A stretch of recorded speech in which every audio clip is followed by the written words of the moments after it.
Habari yako? Nzuri, karibu. Nimetumwa hapa hivyo nikuje nifunzwe kuimba. Unataka kuwa msanii? Itakuwa ngumu lakini hadi Diamond nilimfikisha. Unajua msanii wangu wa mwisho wako wapi? China. Ile unajua kaka imba ka womenchi. Sinshuri, sinshai. Unajua hiyo? Hiyo ninaijua. Huo ni mwanafunzi wangu nilimfunza akiwa na miaka 15. Kwenda hivi sasa ako na 25. Unajua tu bei yangu? Oh, sinishalipa kwa ofisi. Oh, ofisi of course, kwa ofisi ushalipa kwa ofisi of course. Sasa nikuulize, unataka kuimba ngoma gani? Mimi napenda love song. Nitakupea ruru moja yenye nilipea Diamond, usikimbishe pesa, pesa zitajileta. Sasa unaona, sasa nisahau. Wimbo zako?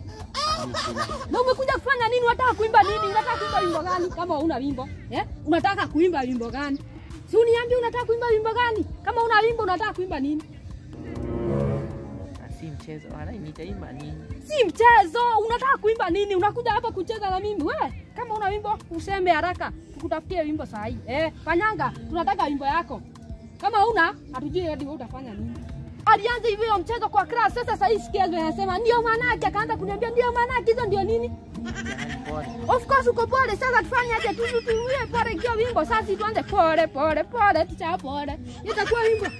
Pole ni nini? We. Jua una yako, acha usikie yangu. Anaweza kutenda. Ndio hivyo. Anaweza kutenda. Kijana wa mzuri, nimesema anaweza ama hanaweza?